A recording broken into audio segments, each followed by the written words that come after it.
It's time for Wrestlemania. Time for Wrestlemania. Getting extraneous with the mic. You know, I do it like this. Thomas F. Frey. You don't need to miss on me because I do the thing that I do, what I do, and I like to swing on the tire at times and live rhymes. There you go. How about that? Tell me, how many times can you say "do" in one rap?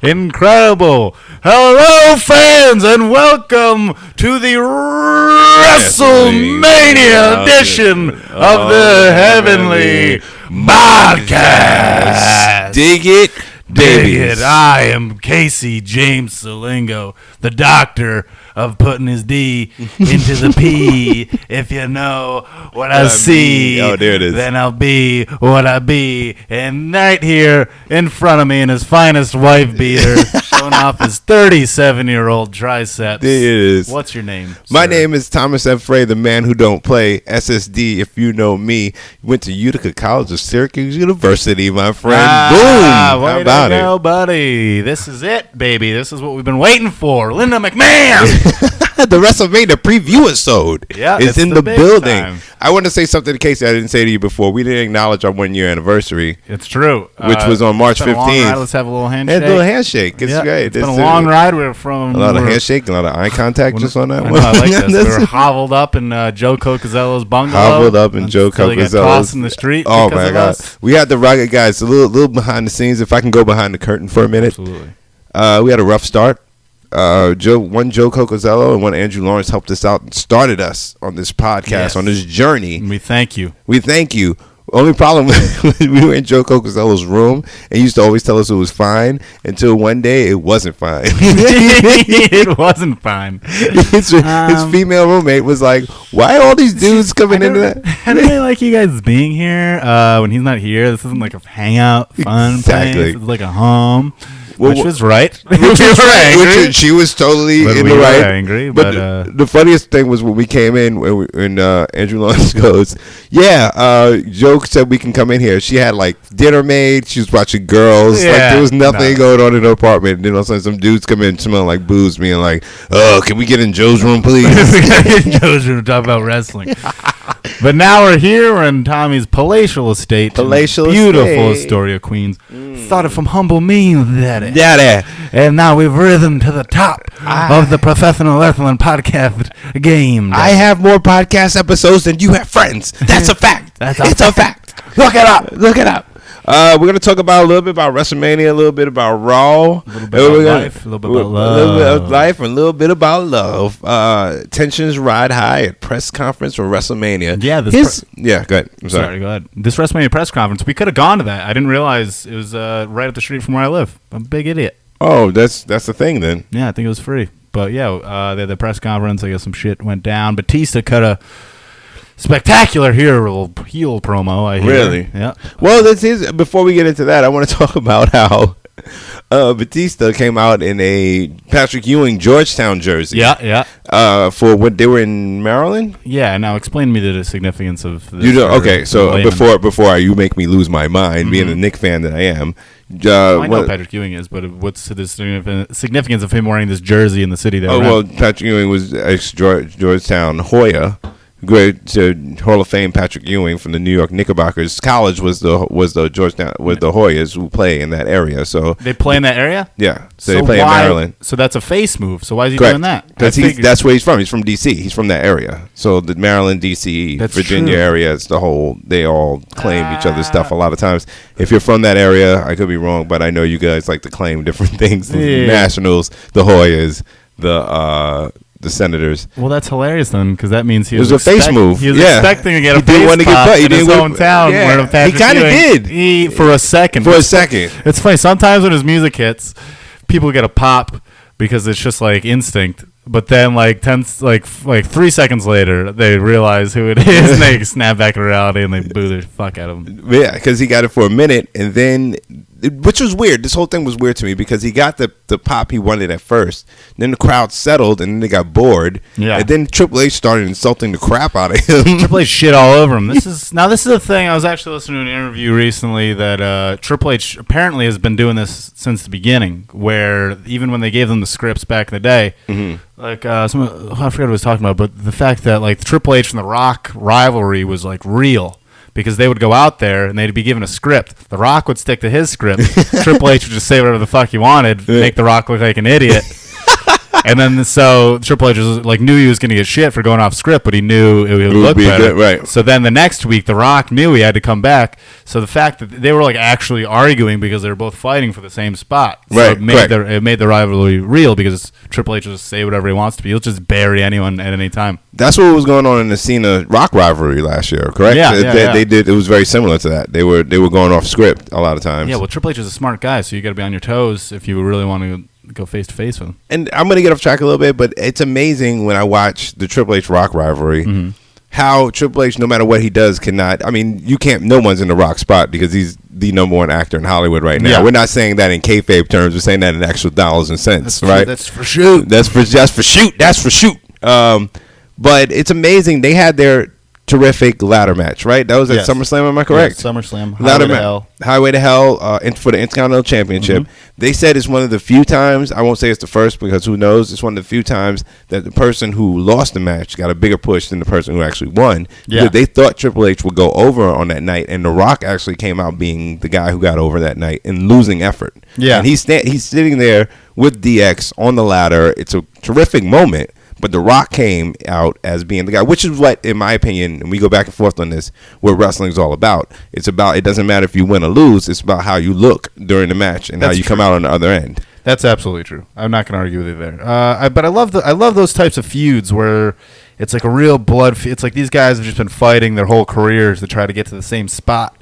Right. So I always try to think of like who these rivalries are, like Triple H and The Rock. I would say Cena and Orton, even though we've seen it, it's boring now. They make it like that. They have the same kind of thing where they both came up at the same time. We're both kind of battling for the same spot. Batista and Cena, I would say. Batista and Cena were kind of, so it's kind of the three of them. I don't know which is which, but now, like, who could we say?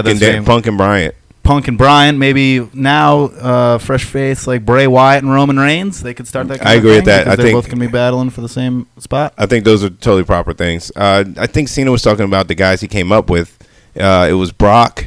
Actually, it was supposed to be Brock and Cena. Those were supposed to be, remember, that was a huge rivalry, and that was supposed to be the thing that set it off because they were in the same class.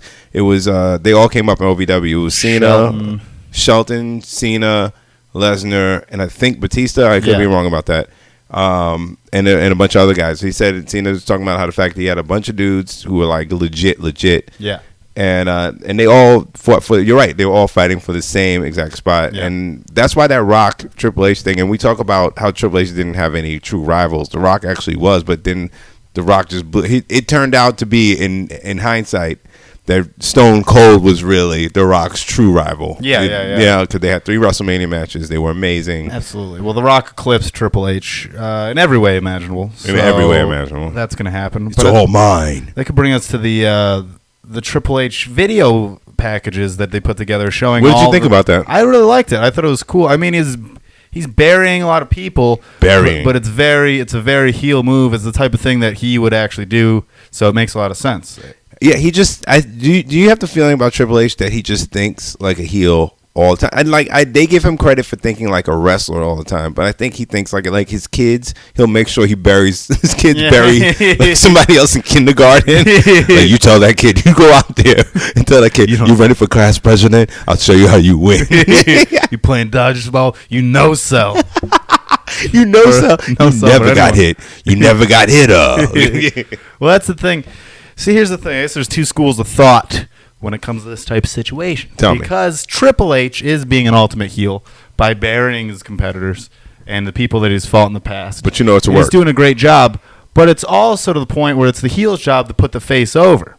Correct. Now, if they win. He's not always putting the face over with what he does with his actions. But at some point, is it not the face's job to overcome the power of the heel no matter what they're doing? You know what I mean? But I don't think there's anyone there who can match the wit of Triple H, intelligence. And there's the rub. though. Yeah. And look, we're giving Triple H the first 5-10 minutes of our podcast because I will admit he's been doing great work over the past 2 weeks. It seems to be this Punk thing has revitalized, re-energized, and reinvigorated the WWE, and I know you like that, and Triple H actually, because but I would have to say this, that it is the face's job, but it's tough when the heel's booking. Yeah. And you don't get it, and it's like, I'll get you back next time, which is what they've been doing. I'll get you back, and there is no next time. Well, the thing is, it's true that the heel's booking, but I think Triple H just wants someone to be able to match his level. Like in the ring, say you're going tit for tat, you're doing promos, you want somebody who can match your level. Randy Orton can't do it. Randy Orton's all like, Stephanie. He was just like shaking his head around, being an idiot.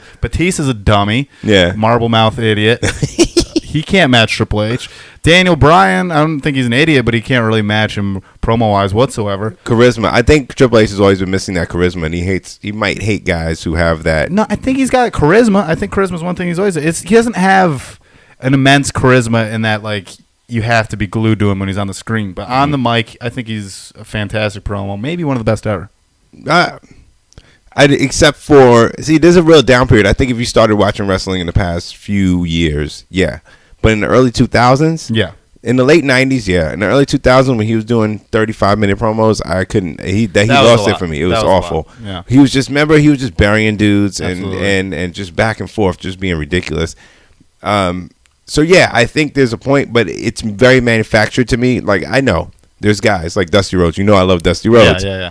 He was doing the Triple H thing, wrestling, saving guys, but Dusty would put you over. Yeah. You know what I mean? That's the thing. Triple H, to me, has not put guys over in a way where your position benefits. You know what I mean? Like, it's not in a way where you would go, oh, you're really in charge? Well, then I'm going to put you over. You don't need these wins. You don't need these wins when it's believable. Like you said about Jericho, the problem you had with Jericho's last run was the fact that he was just losing all the time. But he's there to put dudes over. I know, it's true. He is there to put dudes over, but it gets to a certain point where when he comes back, who's going to care?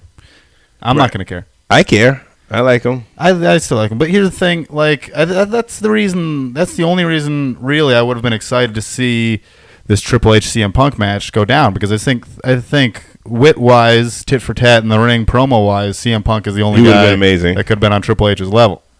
But they weren't. I would be interested to see what happens when Punk finally does talk. I just read something when Paul Heyman said there were only 3 people in the room when Punk left. Yeah. It was Triple H, Vince McMahon, and Punk. I'd be interested to see what their plans were and what actually happened, because what they're doing now seems to be a reaction to what happened with Punk. Yeah. And this is much better. But at the same time, why didn't you guys have this before? Why didn't the winner of the match, or 2 different matches, you put CM Punk against Triple H, you put Daniel Bryan against, let's just say, Kane or Bray Wyatt, whoever it is that you're going to put him against, and they're in the triple threat match. Why did they have that before and he walked out on it? We don't know. Yeah, but this seems to be a better scenario. Yeah. Because right now you truly believe that Triple H's ego would put him in the main event of WrestleMania. Absolutely. And even though the crowd would revolt immediately and start throwing stuff and descending stuff upon them, there's a possibility that they book it this way. Correct? Yes. All right. Well, here's the thing. I actually like the evolution, no pun intended, of Triple H's.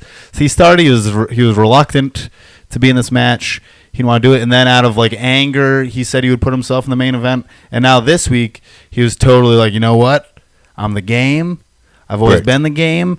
And I'm going to go in there and I'm going to win because I'm a goddamn great wrestler. So he's accepted it, and now it's what he wants to do. So it was a nice little emotional arc that he went through. Which is what they did with the Taker, right? Which was a difference for Triple H when he did this match with Taker. Remember when Taker came up to him and he was like, "I'm not going to do it. Yeah. I'm not going to do it."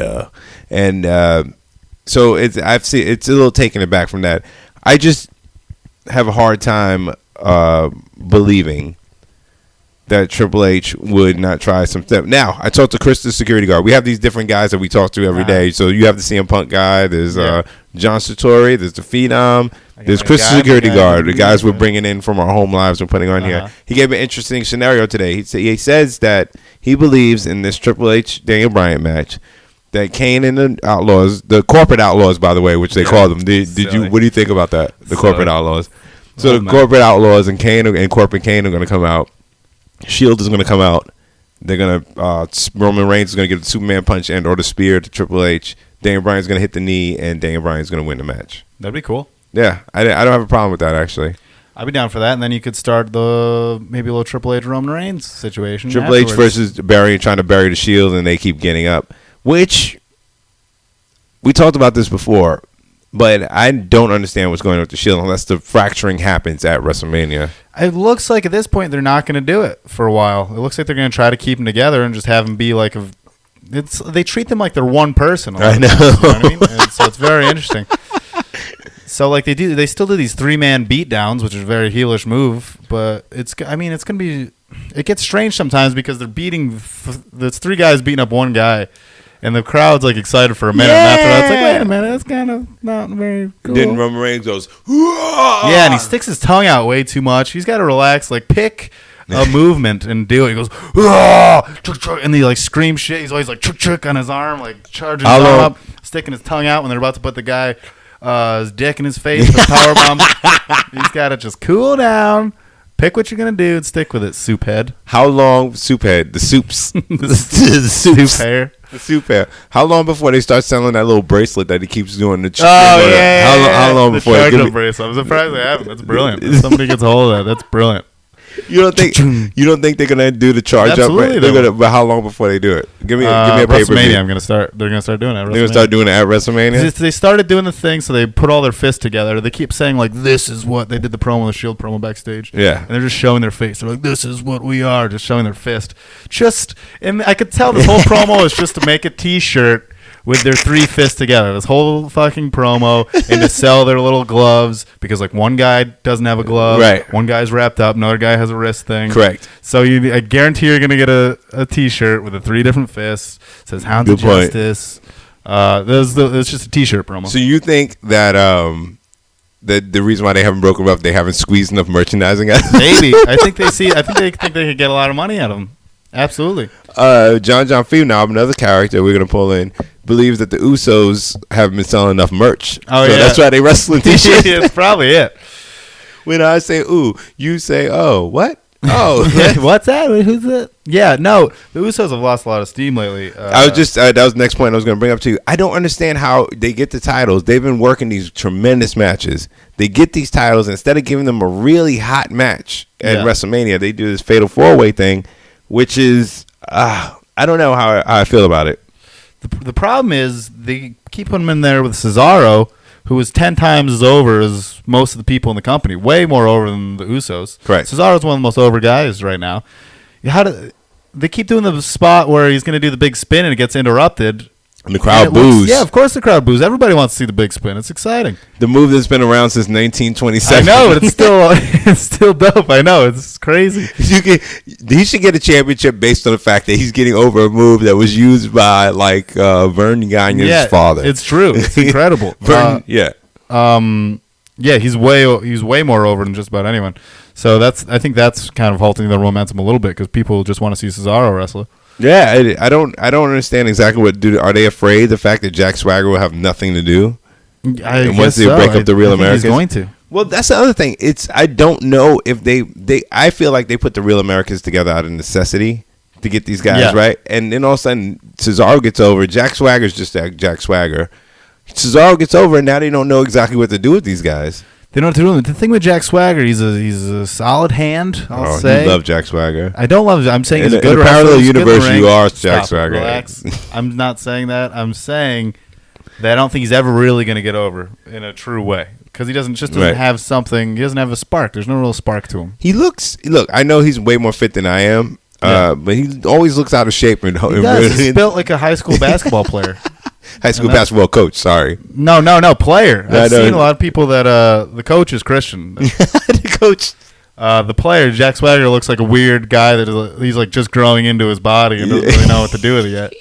And he's always biting his tongue because it's too big for his mouth. Have you heard anything about Christian? Is he in he's this? Doing okay. Is he? Has he text you? He's getting a lot of sleep. No, he can't sleep. He's a concussion. No, he. I don't know. I haven't heard anything. I haven't heard anything. That's just weird. Yeah, that's the weird thing about it. Ever since he gets one surgery and he's out for forever, and it's crazy.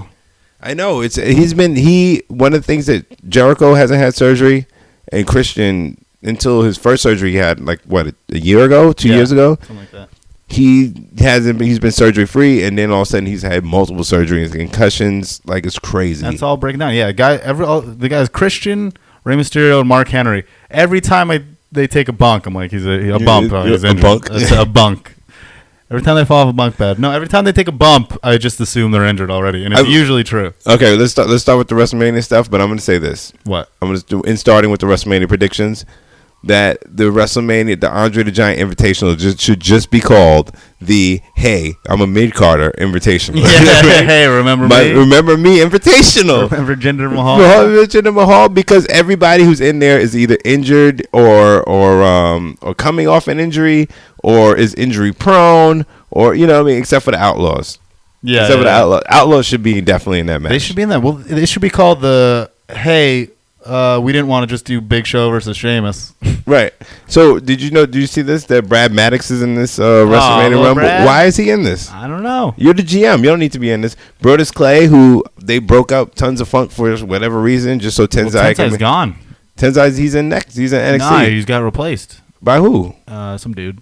Get out of here. They took him out? Yeah, so that sucks. Yeah, and they got who else they got in there? Mark Henry, 3MB, who was great in a big colleague match last year and doing nothing this year. Oh yeah, that's true. I forgot he was against Ryback. That was supposed to be a huge thing, and then they did nothing with it. He's over. We got Alberto Del Rio, Big E. New Sin Cara. Alberto Del Rio got the win over Big E this week. How'd you feel about that?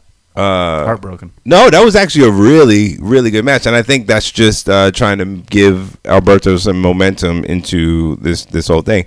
Now, I want to know how true it is that he's going to try to leave after WrestleMania. I wonder. There've been rumors that for a while, so I don't know how accurate the big deal. Titus O'Neil is in it. 3MB. Yeah, there he is. There's Justin. What's his name? Justin Credible. No, Justin Gabriel. Big Show. So, who's the final four in this, Casey? There's three. The final four, we're gonna get Sheamus. Big Show. We're gonna get your Sheamus. Rose Brothers. Get your Dolph, and we're gonna get your Alberto Del Rio. Big E. I'm saying Big E. Big E because it's got no champion. Four faces. It's in the final. Okay.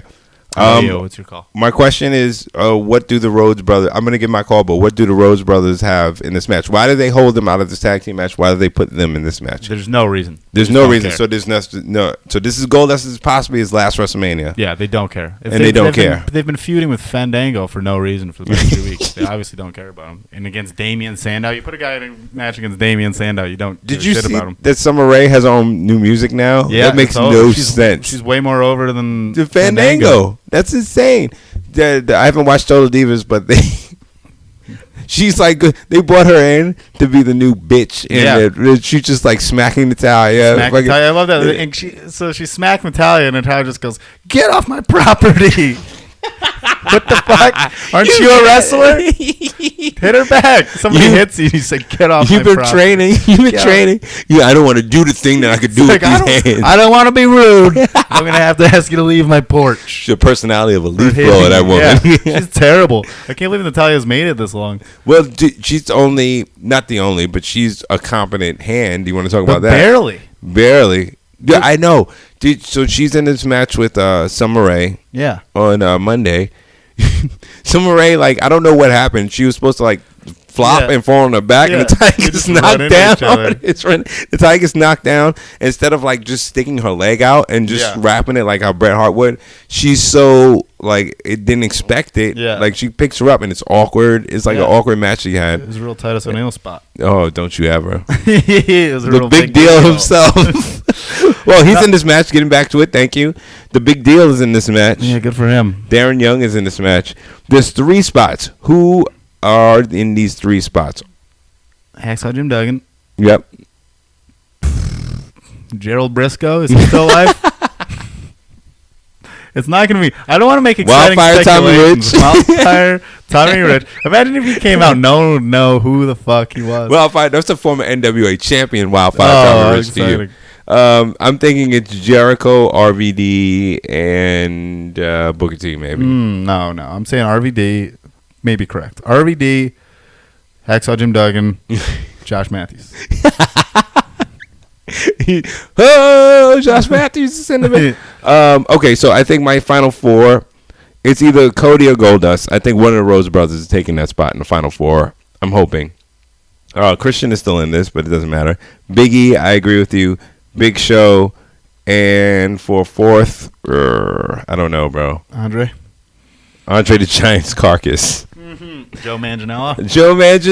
Yes. Joe Manganiello is getting the third spot. He's going to be in the final four. Probably Sheamus, because we've been saying that Sheamus is going to be. So who's your pick to win? This Rumble, unfortunately, is going to be Sheamus, but I'm hoping that it's a Rhodes brother. That would be great. Yeah, I have the same thing. I'm hoping for Cody. I'm hoping for Cody. I'm hoping for Cody going for Sheamus. Or Goldust. Why not give it to Goldust and let him just gracefully leave? It would be nice. Acquiesce. But what's the point? I mean, you need to build Cody up. I think it's going to be Sheamus because I think there's a little rumor, some house show stuff after WrestleMania. Sheamus versus Big Dirty Dick Dave Batista. Really? Oh, they had that match on SmackDown. Last Man Standing matches on house shows. They had a match in SmackDown. Did they? Yeah. But was it a kibosh at the end? It was a kibosh at the end. Yeah, of course. So I think that's going to be. I think that's which is good. I think it's going to be a good feud. Two big guys. You need to put Sheamus over. Yeah, well, Sheamus is already over. He's just an idiot. He's another guy that's over in their minds, but he's not over with the crowd. You can plant however many little kids in fake orange hair you want. They're clearly the son of somebody in the production. He's got a new shirt already, by the way. He came back in January. He has two shirts already. They're trying so two hard. Shirts. I know. Two different shirts. Kofi Kingston can't buy a shirt game right now. He can't buy a shirt. Can I get just a discount? I work here. I bought in my own designs. Nothing. Who the hell are you? He's got a second shirt out already. I'm like, what the fuck is going on? I saw it on Monday, and I'm just like, what? How does this guy get another shirt? That one that happened in him and Wade Barrett. Ooh, actually, Wade Barrett. Yeah, what about Wade Barrett? What about bad news for you? I think Wade Barrett will be one of the guys. Yeah, that's it. We forgot all about Wade Barrett. I just cracked up thinking about every time Vince McMahon sees Kofi Kingston. Who the hell are you? We've been working here for like 7 years. Oh, I thought we fired you. Didn't we cancel his check? So they still haven't released a lot of information about this. So what they're trying to do right now with this Divas match is act like Vicky Guerrero's being a bitch about it. Yeah. And she's not giving out because she wants AJ to lose. When really it looks like they don't know what the fuck they want to do. It doesn't make sense because it's the heel has all the odds stacked against her. Right, she's a heel and Vicky's a heel, and they don't like each other because women can't be in the same room at the same time without hating each other. Obviously, it's awful. So, at this Divas Invitational thing, what do you think happens? Who do they put well, you know who my choice is. The One-Eyed Wonder herself, Trinity. The One-Eyed Wonder. She doesn't have the eye patch on anymore. I think whatever happens, she wins. I think they're putting the title on her. I'm saying, who's that one in the back there? Alicia Fox? Rosa Mendes, who just is going to come out and be like, there's going to be so much screaming during that match. I know. There's going to be so much screaming. I wish they did. Remember the hardcore Battle Royale from, I think it was WrestleMania. It was WrestleMania 2000, where as ever many pins as you got. Oh. Kind of like a championship scramble type situation. I don't understand. That was pretty cool. I've heard that somebody said it to me. They should do a championship scramble for this match. That would be amazing if they did a championship scramble they just give these ladies like 10 minutes or whatever it is, and they do a championship scramble in 10 minutes. That would be awesome. I have no idea how they're gonna do this. How are you gonna pin someone when there's fucking 15 other people in the ring? I don't. Because everybody's going to get thrown over the top rope. You know how they do it. They're just like, just start throwing people over the top rope, and then it's going to be a mess. This is the crop of divas right now is really an abomination. It's the WWE's what they're sticking to this whole you have to be pretty in order to be a diva. There's a lot of handsome looking women out there who can wrestle their ass off who are not in this thing. Women aren't even that pretty. Natalia, I mean, I don't mean to just judge. She's a hand, though. I don't mean to just judge them on their looks, but if you're not going to be a good wrestler, you should at least be pretty. She's a hand, though. She's pretty enough, and she can dictate what goes on around. They have her lose. She can lose well. Yeah. Everybody. What? Sorry. Yeah. What are you saying? Your girl was Cameron. Her finish move is that butt to the face. No, that's Trinity. Naomi. That's what a nightmare. The rear view. Terrible. Hey, let me tell you something. Ice King Parsons used that as a move to win it.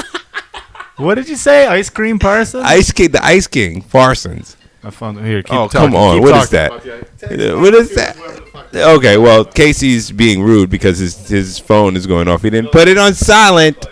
The Ice King Parsons had a move like that. That's an actual move that he used in the AWA to win championships. And why have I never heard of this guy? Because of exactly that. I think it was AWA. I'm going to look it up right now. Please don't. Let's focus. Please, no, I don't want to. Iceman Parsons. Google will be like, did you mean anything else? I think he was in I don't think this is real. There he is. There he is. It's the Ice King Parsons. Thank you. Holy shit. Oh, the he's the first black heavyweight champion? Is that true? How come we've never heard of him? 1949. Oh, that's when he was born. Oh, so he was born in 1949. Look at that guy. He looks like a fucking terrible. Good for him. He used the butt finishing move is the butt. It's called the butt. What an embarrassment. Right. You're wrong. What an embarrassment. I didn't say you were wrong. I just said it was stupid. It is dumb. The UWF. Sorry. UWF. A lot of your favorites in here. Terry Gordy. The Fabulous Freebirds. Kevin Von Erich. Yeah, Michael PSAs. So I just want to say something in the middle of this Wrestlemania predictions. Please. What I usually do to Casey James Slingo is I don't usually communicate with him through words anymore. That's true. I take wrestling memes and I just send them based on my level of disappointment, because it's usually disappointment with Casey generally.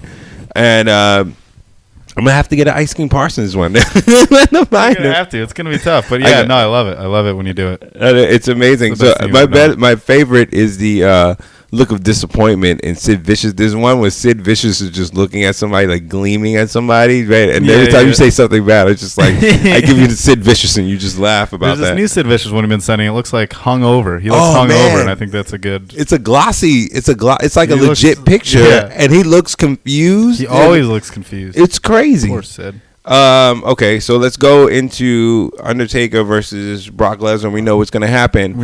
How epic is this match? Not very. Here's the thing. So Undertaker has been just beating the piss out of Brock Lesnar for the past few weeks. Brock Lesnar gives him his finishing move, which is standard. And the audience are like, I can't believe of all the things in the world. I can't believe. Oh, my God.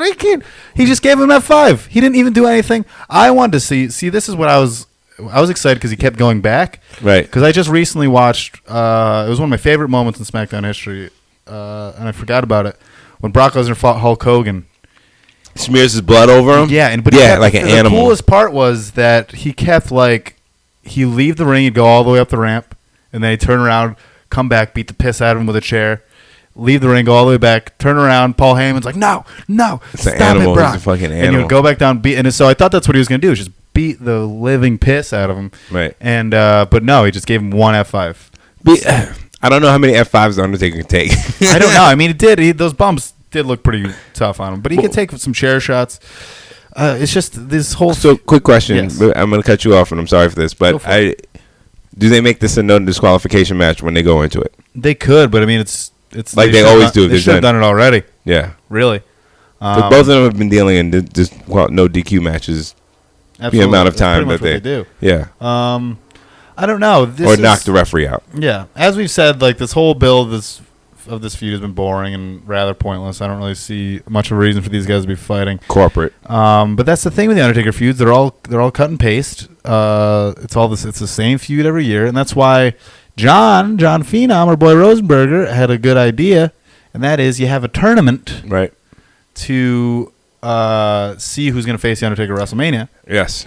And then you can build other feuds throughout the tournament. I think it's a really good idea. It's a dynamite idea. But here's the problem. My only problem is that you're going to be giving away big money matches in a tournament style setting, and you're gonna have to put people over people that you don't want to do. So what you can do, why not just make another elimination chamber match? The winner of that gets to face the Undertaker. That's smart too. Because clearly at this point it's just whoever wants to break the streak. It's a big deal. Right. So why not just treat it like it's a big money Wrestlemania match. Yeah. So it's a title without a title. Exactly. Okay, I like that. You could do both of those things. I wouldn't mind. I'm a big tournament guy. I mean, this is the difference between you and I. You always say this is the difference between you and I when I agree with you. I don't know Why do you make these wild judgments? Because that's just what it is. I mean, you're a newer school guy. I love tournaments. You love tournaments, but I know tournaments decide who the man's going to be. Oh, boy. Who's going to go against somebody, and then you just... It's true, but this is how you make... You know what I wish they would bring back? The best of 5 matches. Yeah, those are cool. Because if you did... I think Booker T and Chris Benoit did it. That was the last one. Booker T and John Cena...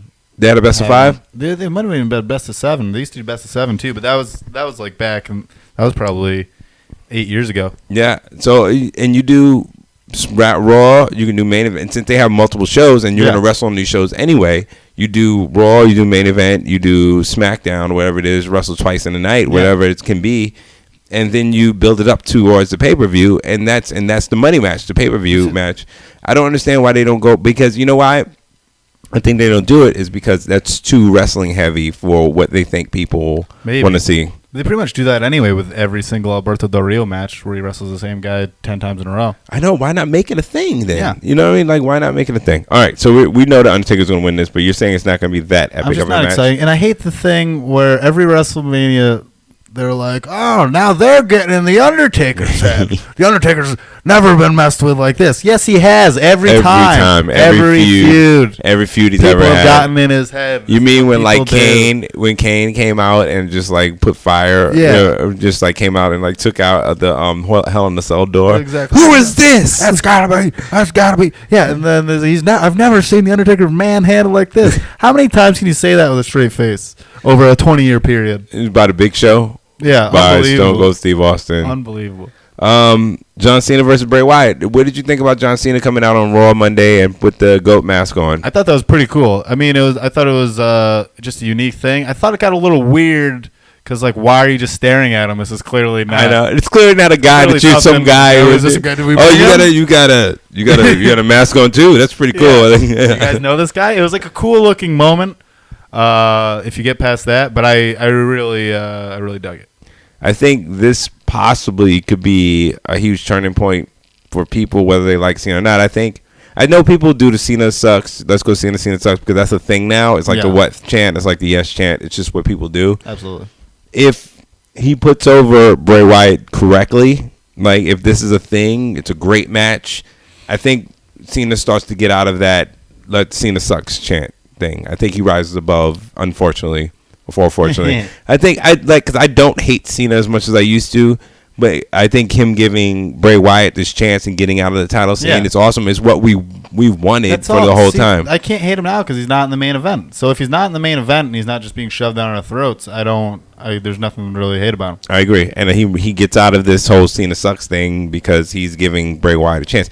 Once again, it's what I said before about The Rock versus Triple H. It doesn't matter because I know a lot of people are like Bray Wyatt should win. Bray Wyatt's not going to win.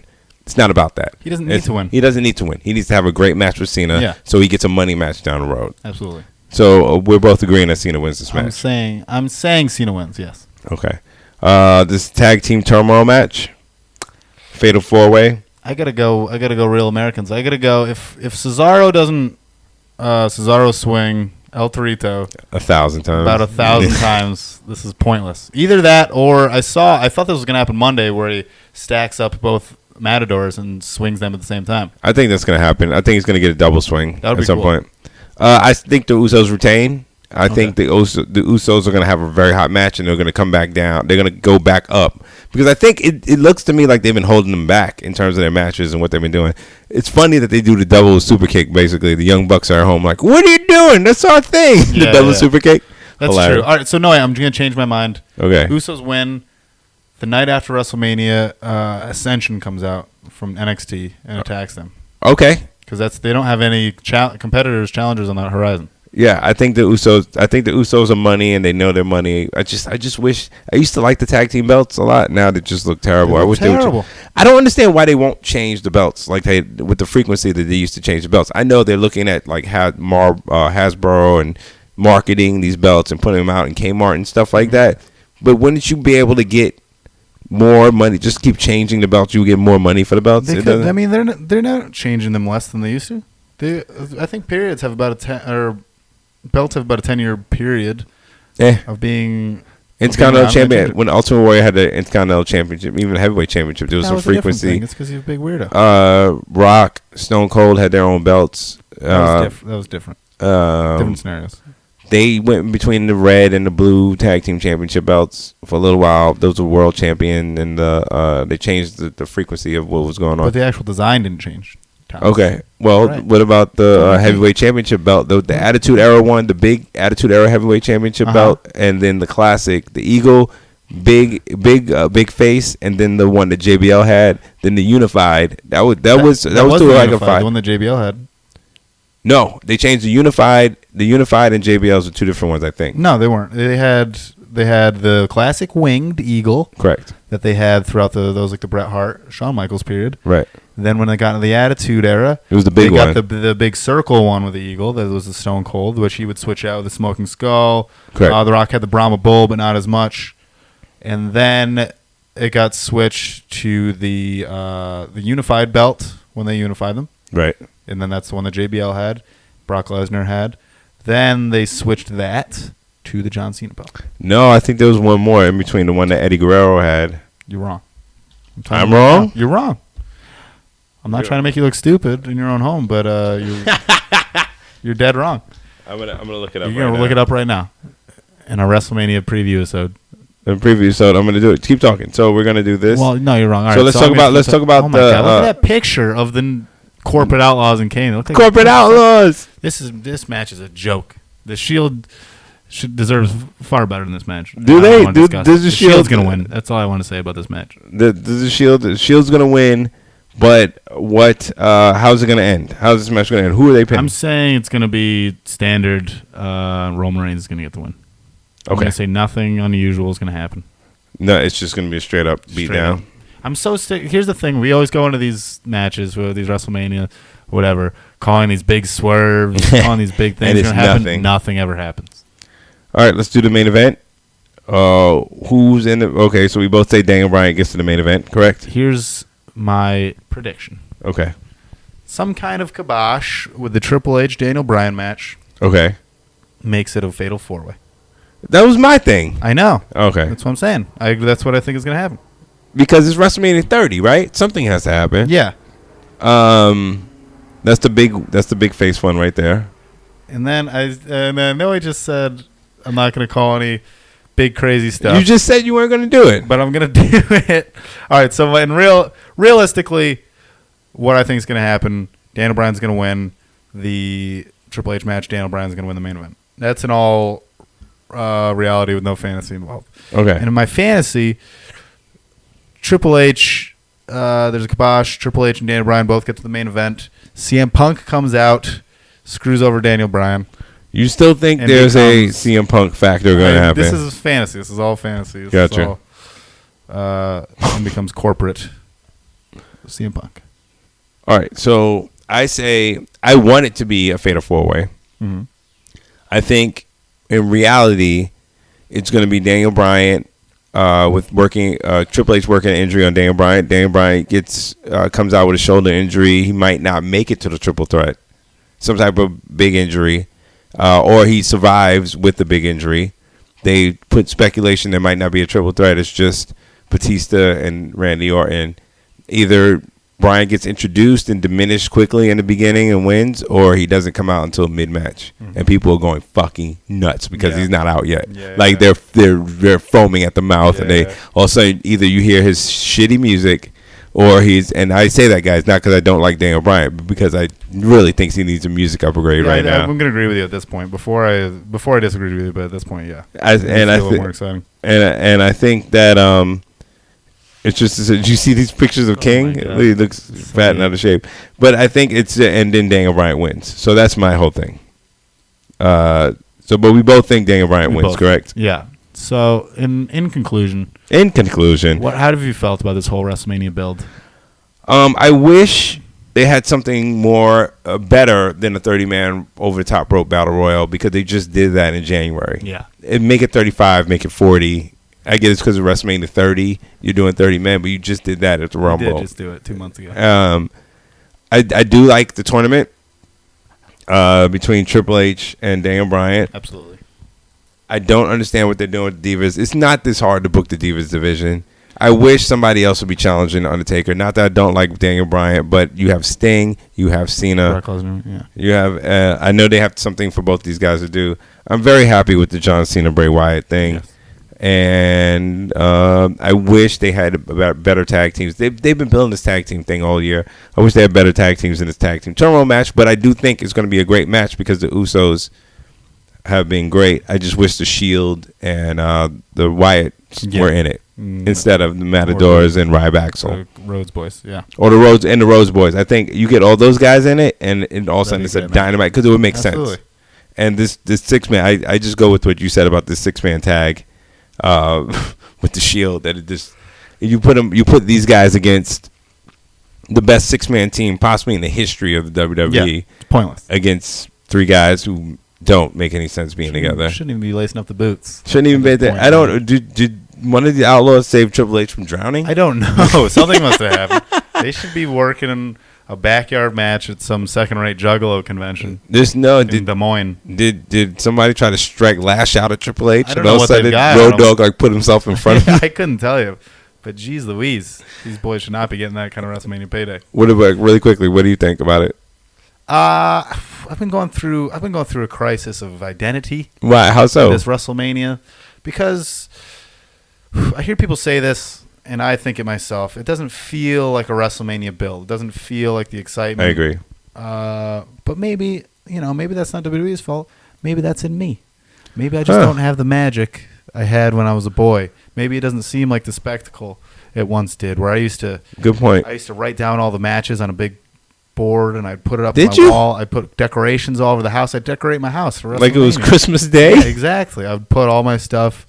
Even just to have one friend over, Robbie Morton. How you doing, buddy? Robbie Morton. And it was just a dream come true. So maybe it's just me, but I'm just. So you think if you're a younger man, this would be more of an exciting WrestleMania because you wouldn't care about the undercard build. Exactly. You would just care about the main event. Yeah. I don't know. That's interesting because I don't know when I was younger. If to me, what excited me, I don't remember which WrestleMania. Was it WrestleMania 7? I could be wrong, guys.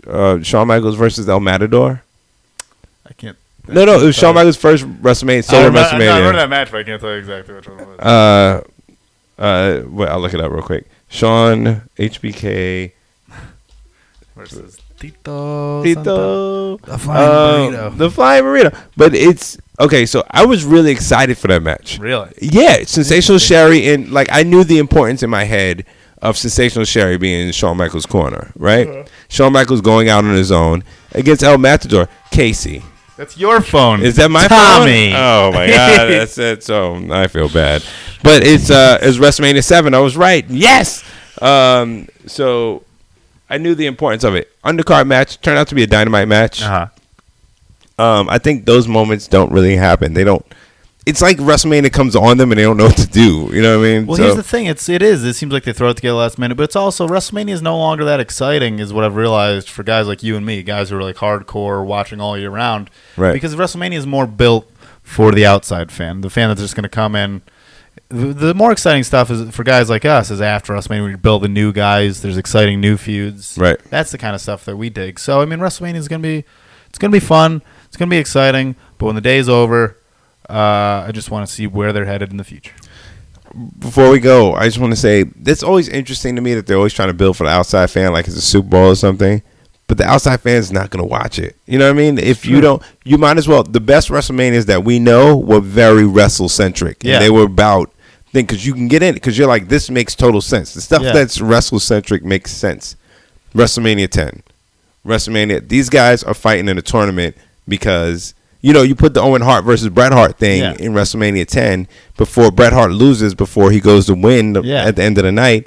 Anybody can get pulled into that. The younger brother wins, and then all of a sudden he's overjoyed. Yeah, it's true. Right now, overjoyed. I feel like the kind of, plain, kind of ugly girl who's friends with, like, say, the football player.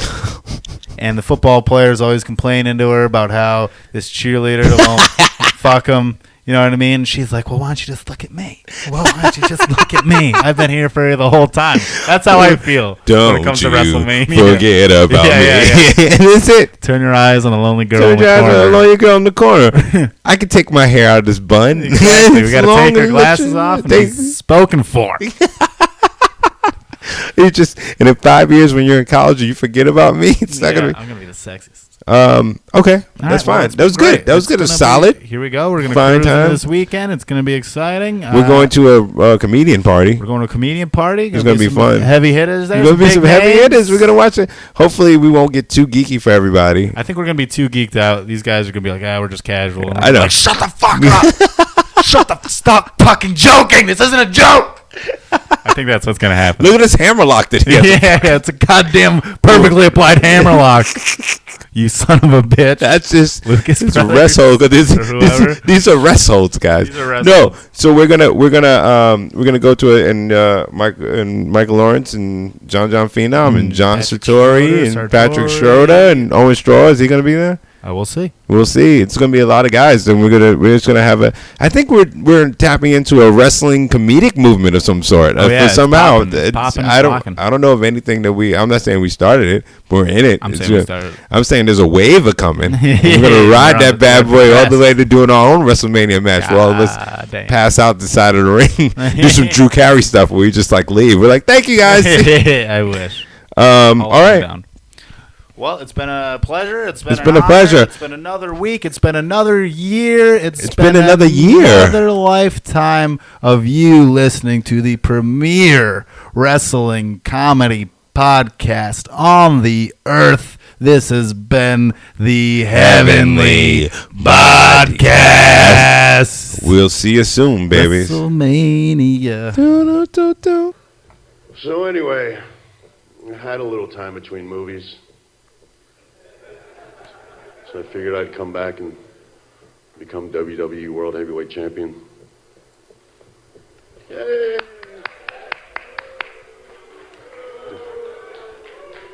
You suck! No, you suck, man!